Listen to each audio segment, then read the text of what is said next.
Now, day after Army Chief's remarks on Manipur, the Eastern Army Commander has met with the new Governor Ajay Bhalla to discuss the situation in the state.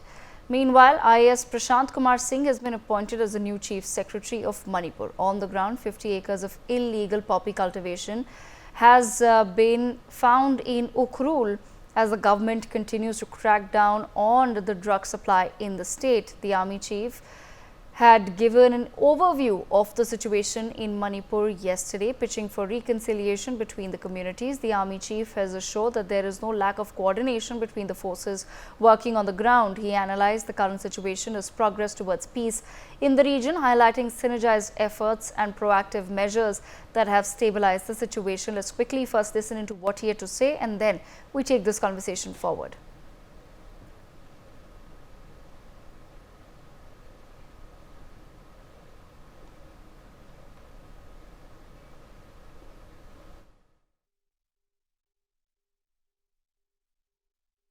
Manas had asked for Manipur, overall perspective. The overall perspective as of today, that yes, there are, if I can say that, affiliations, and the tribal affiliations have taken a strong line. But we have to work as a whole of nation approach to make sure that the reconciliation must take place. As far as the lack of coordination is concerned, which you have brought out, I just wish to assure you there is absolutely no lack of coordination, but we have to understand that which side is where. When this problem occurred in May 2023, the police from various communities, it was very difficult for them to go to the different community area. So thereafter the DGP had issued the orders that you go to the nearest police station to whichever community you belong to.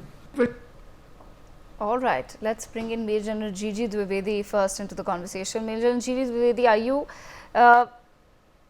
somewhere satisfied or assured with what the army is saying at this point in time, that there is no lack of coordination on the ground in Manipur? Well, Devika, when you look at Manipur, one must actually realize as to through which lens you are looking at Manipur. Well, what the chief has said, I won't dispute that, but I also follow Manipur very closely, having commanded the division there and still maintain contacts with people. The point is that Manipur's situation, if you say, is under control. Well, it's under control because the level of violence has come down. But if you see that normalcy is nowhere in sight, two communities stand divided and apart with deep mistrust. As far as the security forces are concerned, well, they are doing the job because they have a limited mandate, and that mandate is to ensure that the buffer zone sanctity is maintained and the two communities don't overstep and clash with each other. But I like to make two important points. First and foremost, unfortunately, Manipur has been on the point for last about 21 months, but no major political initiative has been taken, because political problems do not have military solutions. The armed forces, the security forces can only do certain amount of groundwork, and they can create situation or environment for the political initiative to be taken. The current situation is that yes, to some extent I think the environment is stable because the level of violence has come down, but the two communities are armed to the teeth. There are about 6,000 arms with either side, and there is cyclic violence pattern that has taken place. So this peace or this situation, which appears to be under control, is only conjecture because it can turn violent any possible time. The second point is the structure, because the structure is not in place. The so-called unified headquarters is being controlled from the center through the MHA. The state government is a bystander. Now the governor has been brought in. Is it going to be a solution taken through the governor, through the MHA, or is it the state government that is going to be active? Now these are the dichotomies that are there. In conclusion, all I can say is that there is a requirement for major political situation. The security forces can only do groundwork And in that also, the locals feel that there is a sense of partisan approach among the security forces. Well, to some extent that is there, but to some extent it could be illusion. And the final point is I totally go along with the chief that it has to be a national approach, because you cannot leave it to the state government or the state agencies. This is a national problem.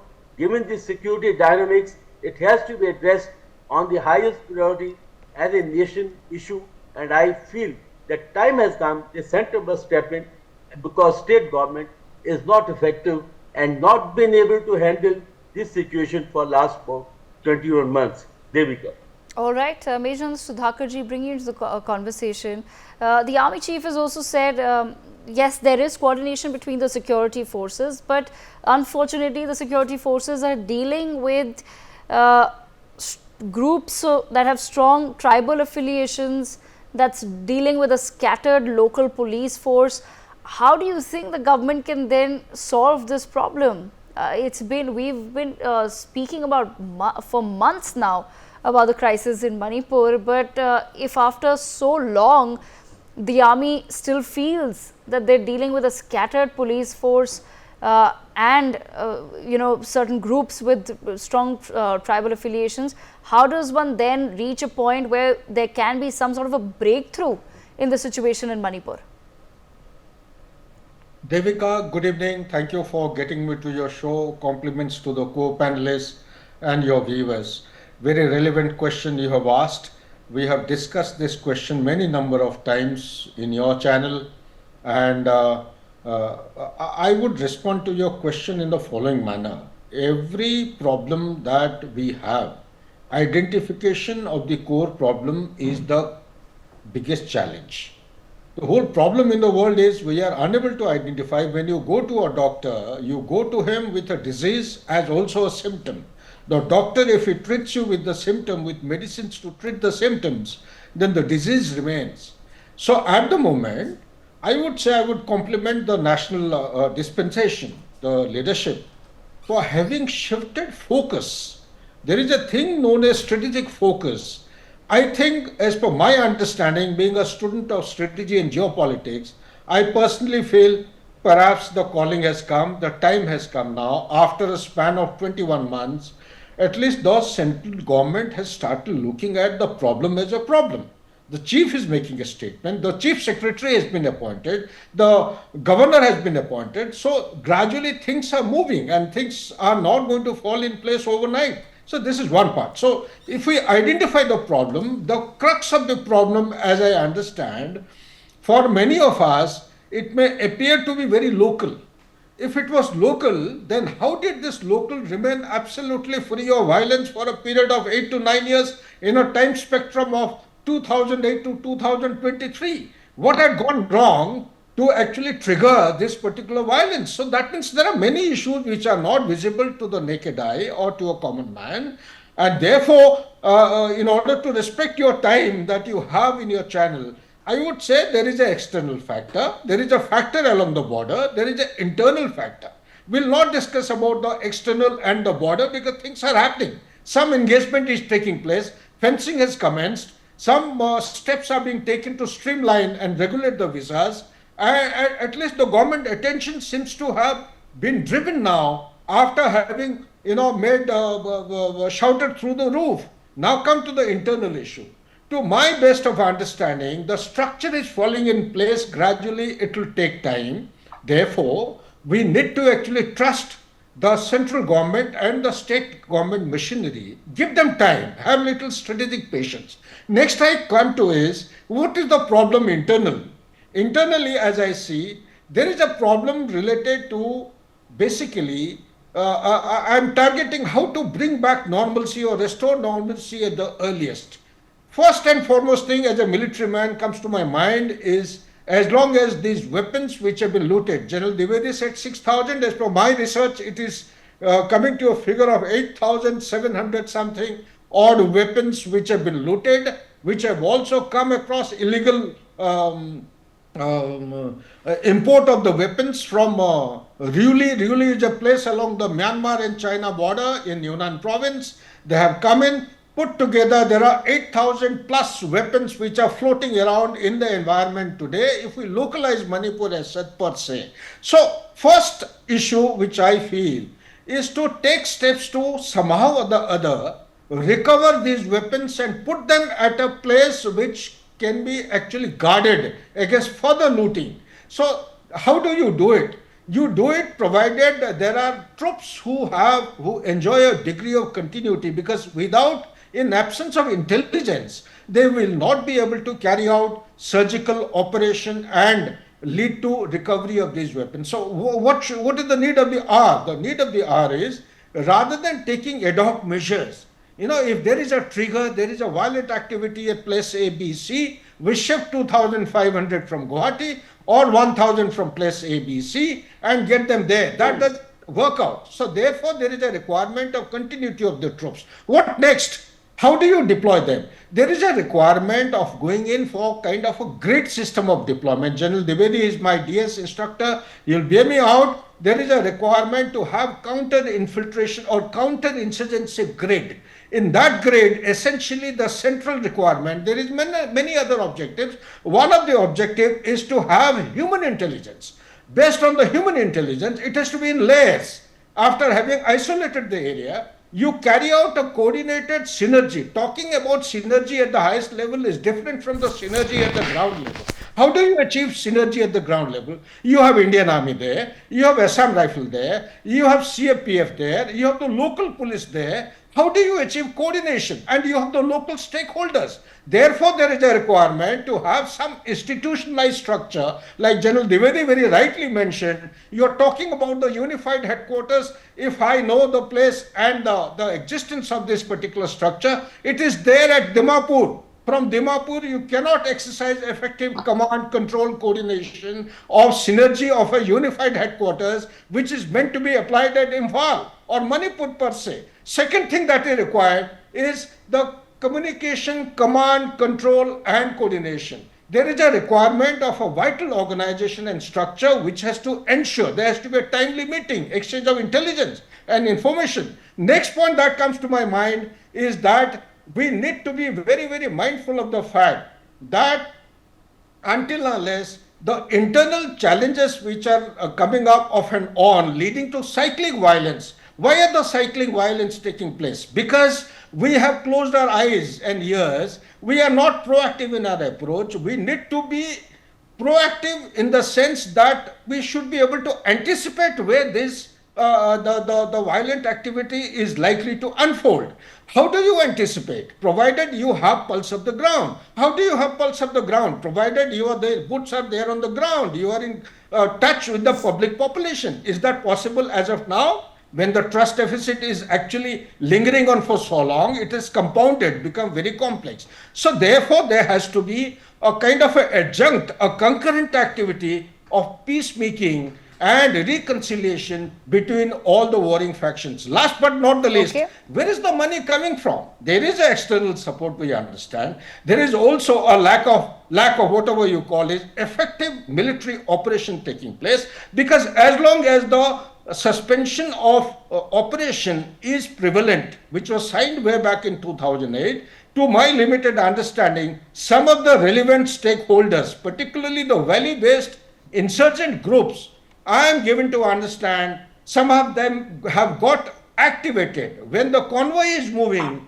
unfortunately, I have been told, it may be wrong, that some of the valley-based insurgents, they are accompanying or moving alongside the convoy. They are carrying out interdiction, carrying out ID planting, carrying out ambushes. So if they are active, then it goes to say that the suspension of operation, which was activated from 2008, has fallen defunct. Therefore, is there a need to revisit the SAO? I think so. We need to revisit, we need to tighten the leash and make these people who are responsible, who are signatory to SAO, accountable, and also hold them responsible so as to prevent any kind of violent activity from any of the warring factions. And last point I have is, Devika, is that the time has come wherein it is not only the military, it is not the Assam rifles. Each one of them is operating in their own realm. There is coordination. I am not contesting what the chief has said. We are glad and very proud that the chief of the army staff, the Indian Army, has made a final statement. He's speaking on behalf of the government. That is where the synergy is coming in at the top level. At the ground level, the tactical commander, when he goes out for the operation, along with the Assam Rifle, does he have the judiciary cover?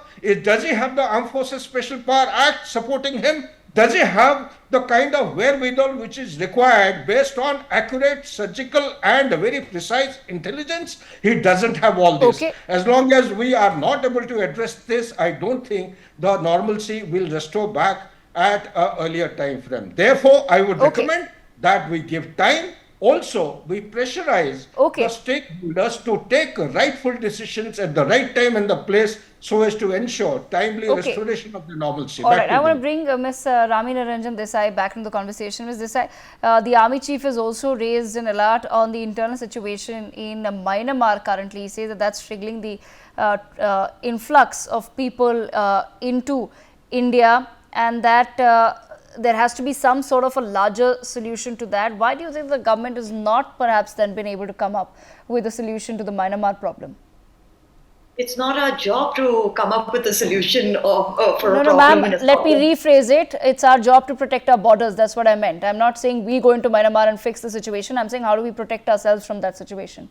There's 1,643 kilometers of border. It is very well known that these borders are unpluggable because of the kind of terrain it is. I've spent over 17 years in these areas.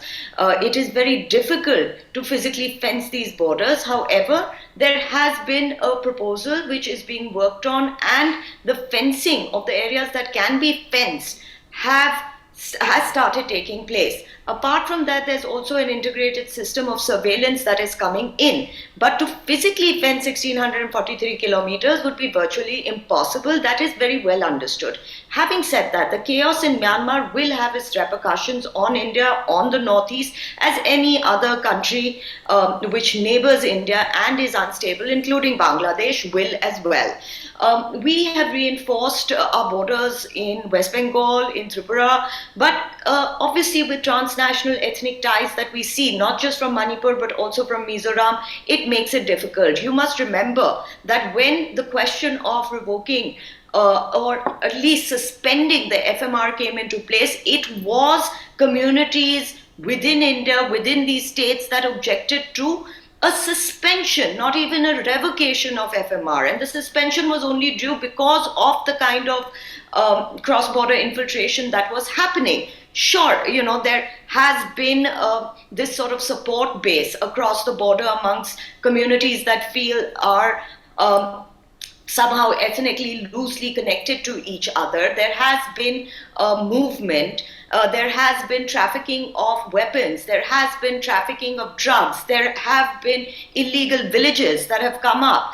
And we are very aware of the illegal immigrants as well as the Aadhaar cards, the fraud Aadhaar cards that were found. So this makes for a very dangerous situation. But having said that, Devika, I think what we need to really understand is that there is a heavy military presence in Manipur. Let me also say this, that these are legacied historical issues. These are not new issues.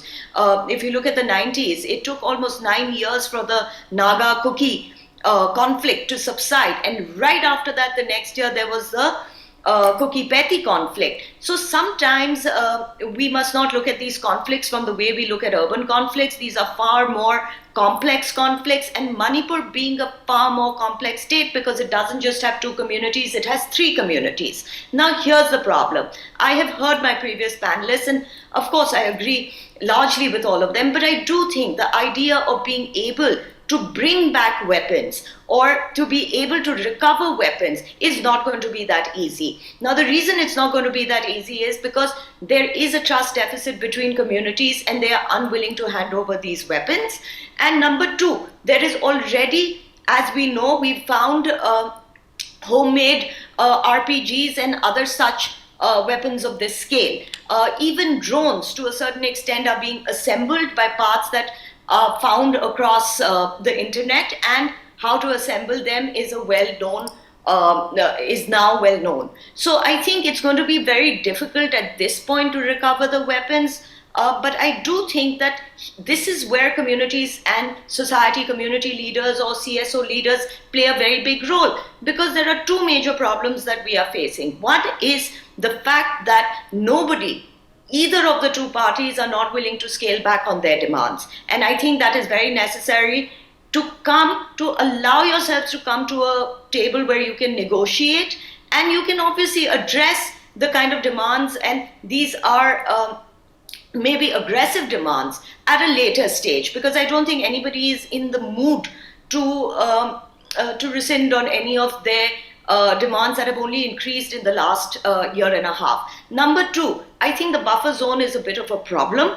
I think communities need to stand up and say that we're willing to protect individuals and families that have been internally displaced, which means that Cookies need to come back to the valley and Metis need to go back to the hill areas where they lived, and communities need to assure protection to them. Now, if we cannot do this, if this is the basic level of conversation that we cannot come to, I don't think we can expect anybody to solve this problem for us. So I think we must lay responsibilities on the communities that are involved as well in the conflict and their leadership.